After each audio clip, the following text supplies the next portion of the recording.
The foundation of any good organisation or club should be a positive, supportive community. We've discovered that the community a young person surrounds himself with affects their social, cognitive, emotional and physical development.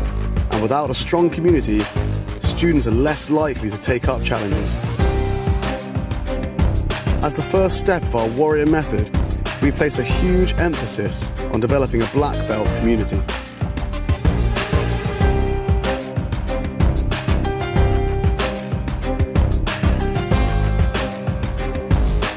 A black belt community improves behaviour, reduces negative peer pressure, provides emotional support and mentoring, and helps students transition between schools, making them bulletproof to bullying.